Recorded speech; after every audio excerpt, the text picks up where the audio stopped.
हाय दोस्तों, मैं नितिन कुमार यादव। आज हम कक्षा 8 का जो हिस्ट्री का पहला चैप्टर है यूरोपीय शक्तियों का भारत में आगमन, उसके क्वेश्चन आंसर को करने की कोशिश करते हैं। आइए देरी न करते हुए क्वेश्चन को स्टार्ट करते हैं। पहला क्वेश्चन है कि अमेरिका की खोज किसने की थी। ठीक, पहला क्वेश्चन है कि अमेरिका की खोज किसने की थी। तो कोलंबस ने अमेरिका की खोज की थी। इसमें कोलंबस कौन था? कोलंबस स्पेन का नागरिक था। कहाँ का नागरिक था? स्पेन का नागरिक था। 1492 में यह कहाँ गया था? अटलांटिक महासागर पार करके दक्षिण अमेरिका पहुँचा, जहाँ पर कुछ दिनों बाद जब पता चला तो आज भी उन लोगों को रेड इंडियन के नाम से भी जाना जाता है। रेड इंडियन के नाम से भी जाना जाता है। वह इंडिया के लिए निकला था, लेकिन वह चला गया दक्षिण अमेरिका। आइए हम दूसरे क्वेश्चन को देखते हैं। दूसरा क्वेश्चन है, भारत में सर्वप्रथम कौन सा यूरोपीय व्यापारी आया था? तो वो कौन सा था? पुर्तगाली व्यापारी कौन था? वह था वास्को डी गामा आया था। वास्को डी गामा कब आया था? मई 1498 को केरल के कालीकट बंदरगाह पर पहुंचा था। आइए हम तीसरा क्वेश्चन की तरफ रुख करते हैं। चलिए, तीसरा है, अति लघुत्तरी किस यंत्र के आविष्कार से लंबी समुद्री यात्राएं करना आसान हो गया? तो ये यंत्र है क्या? कुतुबनुमा। क्या है? कुतुबनुमा की सहायता से लंबी समुद्री यहाँ यात्राएं होना चाहिए। ठीक है, यात्राएं आसान हो गई। कुतुबनुमा को दिशा सूचक यंत्र भी कहा जाता है। वास्को डी गामा किस देश का निवासी था? तो वास्को डी गामा पुर्तगाल देश का निवासी था। ठीक है, क्योंकि भारत के कालीकट बंदरगाह पर पहुंचा था। चलो, तीसरा था, मुगल बादशाह जहांगीर के दरबार में आने वाला प्रथम अंग्रेज राजदूत कौन था? तो वह था अंग्रेज राजदूत कैप्टन हॉकिंस, जो कि 1608 ईस्वी में आया था। कौन? Captain Hawkins.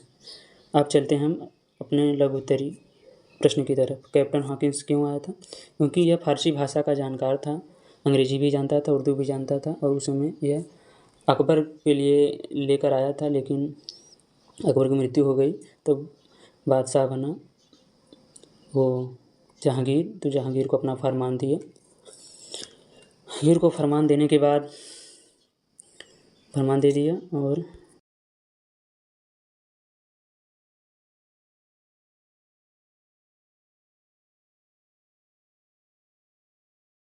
सूरत में अपनी पहली फैक्ट्री लगाई थी अंग्रेज़ों ने।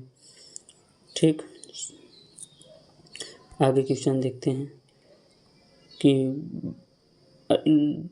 लघु उत्तरी प्रश्न में कि भारत और यूरोप के मध्य होने वाले व्यापारिक मार्गों के बारे में लिखिए।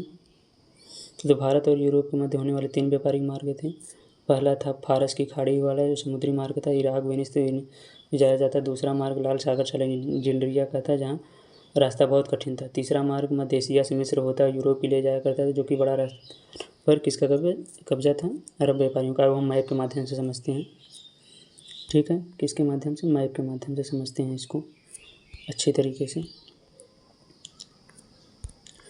ये जो रास्ता है, ये वाला, ये था फारस की खाड़ी वाला रास्ता। ये जो नालीनुमा बने, ये फारस की खाड़ी वाला रास्ता था। ये लाल सागर वाला, तो ये है भूमध्य सागर। ये क्या है? भूमध्य सागर। ये भूमध्य सागर था। ये जो फारस की खाड़ी था, यहीं था तुर्की जब यहाँ पर कब्जा हो गया तो ये रास्ता ब्लॉक हो गया। ब्लॉक क्या हो गया? ये लोग चुंगी कर ज़्यादा लगने लगा तो ये परेशान हो गए। तीसरा था, ये यहाँ से होते हुए तब जाकर यूरोप के लिए जाता था। ठीक है, यूरोप। यहीं पर हम बता देते हैं कि वास्को डी गामा कैसे आया था। तो सबसे पहले 1492 में यहाँ से स्पेन, ये यहाँ है स्पेन, पुर्तगाल के ऊपर है स्पेन। ये दिशा सूचक यंत्र की सहायता से अटलांटिक महासागर, ये कौन सा महासागर है? ये अटलांटिक महासागर। ग्रेट इंडियन के नाम से जाना जाता था। फिर यहीं से बार्थोलोम्यू डियाज आता है यहाँ तक, उत्मासा, जिसे हम केप ऑफ गुड होप भी कहते हैं। इसे क्या कहते हैं? Cape of Good Hope, Cape of Good Hope भी कहते हैं। यहीं से वह जब इधर देखता है तो इधर कुल पानी पानी है, तो फिर वापस चला जाता है। फिर 1498 में फिर वास्को डी गामा यहाँ से आता है, तो यहाँ पर एक गुजराती नाविक कहाँ आया था? यहाँ पर आया था। तो यहाँ था, इसकी सहायता से यह केरल के कालीकट बंदरगाह पर पहुँचा। कौन? Vasco D gamma. उसी से इस समुद्री मार्ग की खोज हुई। कहा जाता है कि भारत की खोज पुर्तगालियों ने की। भारत तो अशोक के ज़माने का था, भारत की खोज नहीं की थी, बल्कि पुर्तगालियों यूरोपियों ने किसकी खोज की थी? समुद्री मार्ग की खोज की थी। ठीक है, अब चलिए हम लोग आगे जो लघुत्तरी का दूसरा क्वेश्चन है पहले लिखा है, उसको समझ लीजिए कि जो दूसरा क्वेश्चन था, यूरोपीय कंपनियों से आप क्या समझते हैं? तो यूरोपीय कंपनियों का अर्थ होता है व्यापार में कई लोगों का शेयर होना, और शेयर धारक अपनी अपनी पूंजी लगाते थे, और वही पूंजी लगाई गई पूंजी के अनुपात में अपना क्या करते थे? मुनाफा कमा लेते थे। ठीक है, चलिए हम दीर्घोत्तरी प्रश्न की ओर चलते हैं। दीर्घोत्तरी प्रश्न क्या है कि पुराने व्यापारिक मार्ग कौन कौन से थे, और नए व्यापारिक मार्ग खोज क्यों शुरू हुई? पहला मार्ग फारस की खाड़ी समुद्री मार्ग था, वेनिस जिनेवा से व्यापार होता था। दूसरा मार्ग अलेक्जेंड्रिया भूमध्य सागर से लिया जाता था, जो कि रास्ता बहुत ही कठिन था, कोहरा था। तीसरा मार्ग वही मध्य एशिया वाला था, जो कि बहुत बड़ा रास्ता था। नए व्यापारिक मार्ग खोजने की शुरुआत क्यों शुरू हुई? चलिए इसको समझते हैं।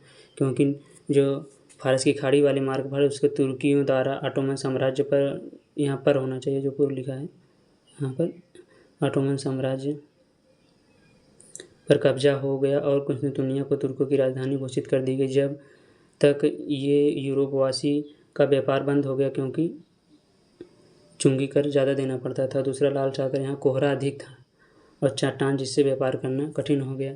तीसरा मार्ग था मध्य एशिया से होकर यूरोप के लिए लंबा पड़ जाता था, और यूरोप के व्यापार में इटली का मोनोपोली थी, जिससे छोटे राज्य व्यापार से वंचित हो जाते थे। यूरोप के व्यापारियों का एहसास हो गया खोज करना बहुत ज़रूरी है। बार्थोलोम्यू डियाज उत्मासा द्वीप पर आता है, वापस चला जाता है। फिर वास्को डी गामा उत्मासा द्वीप पर नाविक के साथ 17 मई को कालीकट क्या